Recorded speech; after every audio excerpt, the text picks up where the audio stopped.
जय हिंद दोस्तों, आज हम बात करने वाले हैं एक ऐसा विवाद के जो पिछले कई दशकों से पूरे मिडिल ईस्ट में शांति प्रिय चेहरे को जला रहा है। ईरान और इजराइल के बीच की दुश्मनी यह सिर्फ दो देशों के बीच की झगड़ा नहीं है, बल्कि यह एक ऐसी लंबी कहानी है जिसमें पॉलिटिक्स, धर्म और ताकत का भूख सब शामिल है। एक तरफ है ईरान, एक इस्लामिक रिपब्लिक देश जो अपने आप को पुराने इस्लामिक वर्ल्ड का रखवाला मानता है, तो दूसरी तरफ है इजराइल, जूविश वाला स्टेट जो अपने वजूद और सुरक्षा के लिए पूरे दुनिया से लड़ता रहता है। इन दोनों के बीच नफरत तब और बढ़ गया जब ईरान ने इजराइल को नष्ट कर देने लायक कहा और ऐसे ग्रुप जैसे हमास, हिजबुल्लाह जैसे ग्रुप को ईरान सपोर्ट करना स्टार्ट कर दिया, जो हमेशा से इजराइल के खिलाफ है। लेकिन 2025 ने सब कुछ बदल के रख दिया जब ईरान के न्यूक्लियर ठिकानों पर एक बड़ा हमला हुआ, तो दुनिया का ध्यान एक बार फिर पुराने विवादों पर चला गया। तो चलिए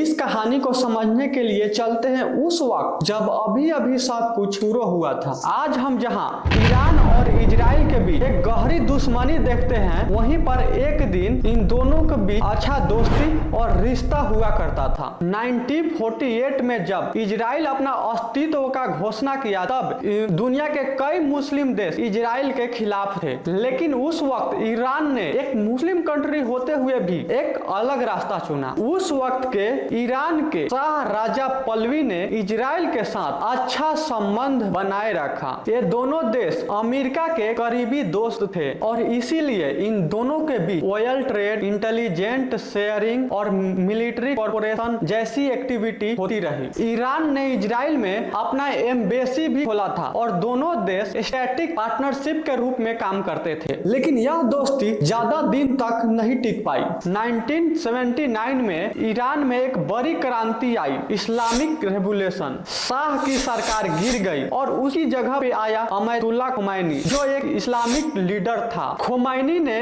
ईरान को एक इस्लामिक रिपब्लिक बनाया जहां शरिया कानून लागू हुआ। उसका विचार था कि दुनिया में इस्लाम के दो बड़ा दुश्मन है, एक था ग्रेट सदन यानी अमेरिका और दूसरा था लिटिल सदन यानी इजराइल। खोमैनी ने इजराइल से पुराना संबंध तोड़ दिया और ईरान ने इजराइल के खिलाफ खुलकर बोलना स्टार्ट कर दिया। ईरान ने फिलिस्तीन के मुद्दे को अपना मुद्दा बनाना शुरू कर दिया और उन ग्रुप को सपोर्ट करना शुरू कर दिया, फंडिंग करना शुरू कर दिया जो इजराइल के खिलाफ में लड़ते थे। यहीं से ईरान और इजराइल के बीच की दुश्मनी की असली शुरुआत हुई, जो आज तक चला आ रहा है। दोस्ती से दुश्मनी का सफर सिर्फ कुछ सालों में तय हो गया और इसका असर पूरे मिडिल ईस्ट पर पड़ने लगा। ईरान और इजराइल के बीच इससे पहले एक सीधे युद्ध कभी नहीं हुआ था, लेकिन एक चुप्पी युद्ध, चुप्पी लड़ाई जरूर शुरू हो गया। 1979 के बाद ईरान अपना असलियत दिखाना शुरू किया। ईरान ने मिडिल ईस्ट में ऐसे ग्रुप को पैसा और फंडिंग और ट्रेनिंग देना स्टार्ट किया जो इजराइल के खिलाफ लड़ते थे, जैसे लेबनान का हिजबुल्लाह और फिलिस्तीन का हमास और हिजबुल्लाह ईरान के लिए प्रॉक्सी सोल्जर्स बन गए। मतलब ईरान खुद से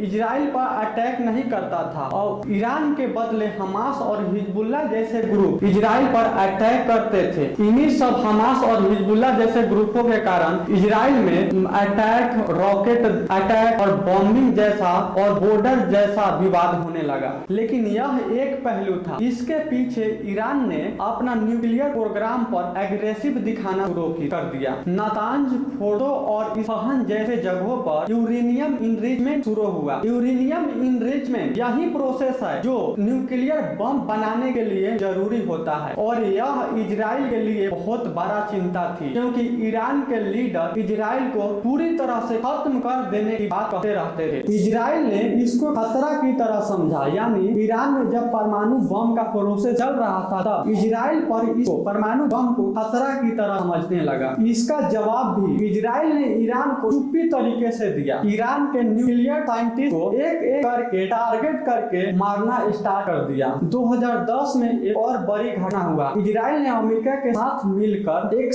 साइबर टीम बनाया जो इजराइल के नातांज न्यूक्लियर फैसिलिटी को नुकसान पहुंचाने के लिए ट्रेनिंग देना स्टार्ट कर दिया। इजराइल और अमेरिका मिलकर यह साइलेंट वार, प्रॉक्सी और साइबर अटैक के जरिए तब से लेकर आज तक यह वार चालू है और हर साल और भी खतरनाक होती जा रही है। ईरान की दुश्मनी न्यूक्लियर बम तक सीमित नहीं रहा, उसने टेररिज्म के सहारा लेकर इजराइल और उसके अलायंस देशों पर अटैक करना शुरू कर दिया। ईरान ने अपने आसपास के कई आतंकी ग्रुप को पैसा, ट्रेनिंग और हथियार देना शुरू कर दिया। इसमें सबसे बड़ा नाम है हिजबुल्लाह, हमास और यमन के आईटी रिबल्स के, जिसको ईरान पैसे और ट्रेनिंग हथियार सब देता है और इजराइल और उसके अलायंस देशों पर अटैक करवाता है। हिजबुल्लाह लेबनान में एक्टिव एक पावरफुल मिलिटेंस ग्रुप जो ईरान के सबसे पुराना प्रॉक्सीज में से एक है और हिजबुल्लाह बार बार इजराइल के बॉर्डर पर रॉकेट से अटैक किया है। हमास जो फिलिस्तीन के गाजा में एक्टिव है, हमास भी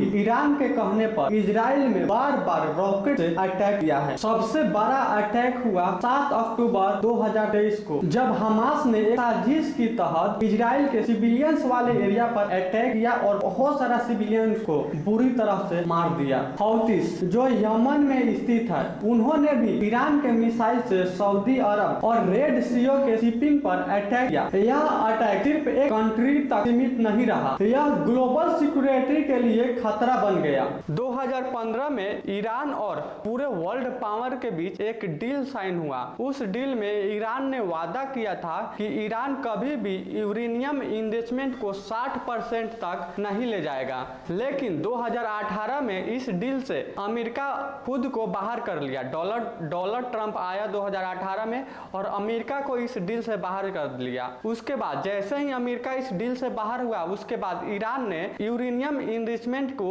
60% से ऊपर ले जाने लगा और जैसे ही ईरान परमाणु बम बनाने के करीब गया, उसके बाद इजराइल ने अपना कवर ऑपरेशन तेज कर दिया। जैसे 2020 में ईरान के न्यूक्लियर साइंटिस्ट को ईरान ने चुन कर मारने लगा और 2024 में हिजबुल्लाह और हमास को गाजा और फिलिस्तीन में और लेबनान में कमजोर करने लगा और ईरान ने अप्रैल 2024 में इजराइल पर रॉकेट अटैक करने लगा, लेकिन इजराइल के आयरन डोम ने सारे रॉकेट को तबाह कर दिया और एक भी इजराइल में गिरने नहीं दिया। 2025 में यह दुश्मनी और खतरनाक मोड़ पर पहुंच गया।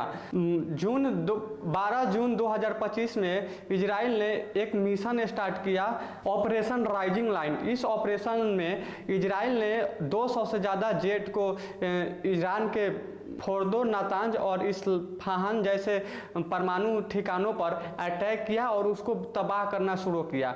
उसके बाद दोनों देशों के बीच एक खुला युद्ध स्टार्ट हो गया और दोनों देश एक दूसरे पर ताबड़तोड़ मिसाइल और बमबारी किए जा रहे थे। उसके बाद एंट्री हुआ अमेरिका का। अमेरिका ने मिडनाइट हैमर के तहत ईरान के परमाणु ठिकानों को पूरी तरह से तबाह कर दिया, लेकिन फिर भी इन दोनों के बीच की दुश्मनी खत्म नहीं हुई। काफ़ी कोशिश के बाद इन दोनों के बीच को सीज फायर कराया गया, लेकिन अभी भी इन दोनों के बीच की दुश्मनी खत्म नहीं हुई है। अभी भी ईरान परमाणु बम बना रहा है और जैसे ही उसका फोर्दो जैसे परमाणु ठिकाना सही फिर से रिपेयर कर लेगा, उसके बाद फिर से परमाणु बम को बनाना और यूरेनियम इन्रिचमेंट करना स्टार्ट कर देगा और एक न एक दिन ईरान परमाणु बम बना ही लेगा।